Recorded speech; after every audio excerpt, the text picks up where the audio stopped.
Hello guys, welcome to my channel CS with Harsh. मेरा नाम है हर्ष प्रसाद। आप मुझे हर्ष भैया बुला सकते हैं। In this series of NCERT back exercise questions, आज है हमारा लेक्चर नंबर 26 और हम देख रहे थे chapter number 4, that is your introduction to problem solving. और आज है हमारा क्वेश्चन नंबर 4 का सोल्यूशन देखने का टाइम। ठीक है, so question number 4 says give an example of a loop that is to be executed a certain number of times. ठीक है, तो हमें एक एग्जांपल देना है एक लूप का। ठीक है, एग्जांपल देना है लूप का जो कि कुछ सर्टेन नंबर ऑफ टाइम खुद को एग्जीक्यूट करता है। ठीक है, सो सॉल्यूशन देखने से पहले हम ये देख लेते हैं कि आफ्टर ऑल इस क्वेश्चन को सॉल्व करने के लिए हम कौन कौन से लूप यूज़ कर सकते हैं। सो loops that we can use to solve this problem. फिलहाल जो आप लोगों ने पढ़ा है, अगर सिर्फ इस चैप्टर के मद्देनज़र देखूं तो वाइल लूप का भी यूज़ करेंगे। ओवरऑल देखें तो आप फॉर लूप का भी यूज़ कर सकते हैं। ठीक है, फॉर लूप में आपने वाइल लूप आपको पता है कि एक कंडीशन लगाई आपने कि एटलीस्ट अगर 5 से कम होगा, 5 से कम होना चाहिए सो दैट, या कोई भी कंडीशन आपने लगाई कि लेस देन 3 हो, लेस देन 2 हो। ठीक है, while x is less than 5, तो एक गिवन स्टेटमेंट को आप एग्जीक्यूट करते जाओ, है ना। फॉर लूप में क्या है, आपने एक इनिशिएट किया किसी नंबर को कि let suppose number is 1, so for loop लगा फॉर नम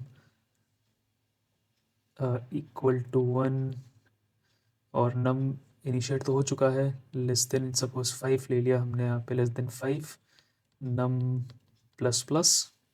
ठीक है, उसके बाद एक स्टेटमेंट लिखी, तो जब तक ये नम 5 से नीचे रहेगा तब तक ये स्टेटमेंट एग्जीक्यूट होती रहेगी, और जैसे ही वो उससे बड़ा होगा वो अगेन इस लूप से बाहर आ जाएगा। ठीक है, सो हम दो लूप यूज़ कर सकते हैं। अगेन ये इसलिए बताया ताकि लोगों को वाइल लूप और फॉर लूप में थोड़ा सा डिफरेंस भी समझ आ जाए, प्लस वो लोग फेमिलियर हो जाए कि आफ्टर ऑल दोनों लूप करते क्या है। स्टिल डाउट हो तो मेरे से पूछ सकते हो। So getting back to the question, तो इसका सोल्यूशन ये है कि here is an example of loop that run specific number of times. ठीक है, सो इसका एग्जांपल ये है कि हमें हेलो प्रिंट करवाना है 5 टाइम्स। तो अगर हेलो प्रिंट कराना है तो हमने क्या किया, एक काउंट वेरिएबल लिया, उसे सेट कर लिया 1 से, और वाइल लूप यूज़ किया कि जब तक काउंट जो है वो लेस देन इक्वल टू 5 है आप प्रिंट कराते जाओ हेलो। ठीक है, और हर आइट्रेशन में काउंट की वैल्यू 1 से बढ़ाते जाएंगे, और जैसे ही ये 5 से बड़ी होगी यानी कि 6 पहुंचेगा, वैसे ही ये वाइल लूप टर्मिनेट हो जाएगा और ये क्या नाम है, इस लूप से बाहर आ जाएगा एंड आपका प्रोग्राम ख़त्म हो जाएगा। ठीक है, या फिर विल स्टॉप रनिंग। कोई दुख तकलीफ, बहुत सिंपल सा एग्जांपल था यार। देखो, कह रहा हूँ क्वेश्चंस बहुत सिंपल है, कोई बहुत टफ आपको क्वेश्चन नहीं देखने को मिलेगा एक या दो क्वेश्चंस को छोड़ के। ठीक है, सो मैं इन इजी क्वेश्चंस में अगेन सिर्फ क्वेश्चंस का सोल्यूशन करा दूँ ये तो सब टीचर्स करवा रहे होंगे, बट हर लेक्चर में आपको कुछ बेटर सीखने को मिले। ठीक है, कुछ बेटर अंडरस्टैंडिंग बने, कुछ नया सीखने को मिले, या फिर कुछ नए वेज पता चले सॉल्यूशंस को देखने का। So that is my whole point. ठीक है, तो आई होप तुम्हें उस चीज़ से कोई प्रॉब्लम नहीं होगी। ठीक है, सो एक्सप्लेनेशन में अगेन वही है जो मैंने तुम्हें समझाया, that the variable count starts at 1, while loop check it count is less than और equal to 5, inside the loop it prints hello, increment count by 1, and the loop stops after 5 iteration when count becomes 6. That is the whole explanation. अच्छा, कोई और तरीका है इसको execute करने का? Again पहले आउटपुट देख लेते हैं। तो 5 बार ये हेलो प्रिंट करेगा। ठीक है, this will be the output. जब आप इस सूडो कोड या एल्गोरिदम को प्रॉपर कोड में लिखोगे तब आपको आउटपुट मिलेगा।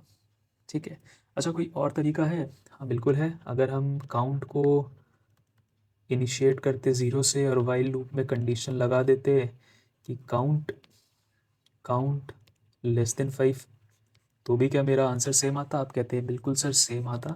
सो अगेन जो हमने स्टार्टिंग में पढ़ा था या फिर इस चैप्टर में तुम पढ़ोगे, पढ़ा होगा या अभी पढ़ोगे, कि एक प्रॉब्लम को सॉल्व करने के लिए मल्टीपल एल्गोरिदम्स होते हैं।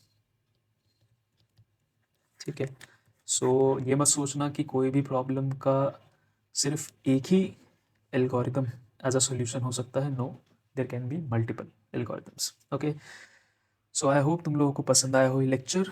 ठीक है, पसंद आया हो तो प्लीज़ लाइक कर देना। ठीक है, अपने दोस्तों को सब्सक्राइब करने को बोलना, खुद भी सब्सक्राइब करना एंड शेयर ज़रूर करना, क्योंकि अच्छी चीज़ें शेयर करनी चाहिए। एंड अगर कोई डाउट हो तो कमेंट सेक्शन में मुझसे पूछ सकते हो। ठीक है, मेरा इंस्टा हैंडल भी तुम लोगों के पास होगा, नहीं है तो इस वीडियो के डिस्क्रिप्शन में प्रोवाइड करा हुआ है। बाकी I will say again chapter 3 के सॉल्यूशंस अवेलेबल हो रखे हैं स्टोर पे, तो जाओ स्टोर पे जाके परचेज़ कर सकते हो। कैसे करना है वो डिस्क्रिप्शन में भी लिखा हुआ है, नहीं तो मेरी पुरानी वीडियोस देख सकते हो, वहाँ पे सब बताया हुआ है। So that's it from this lecture. मिलते हैं किड्स अगले लेक्चर में, तब तक के लिए टेक केयर।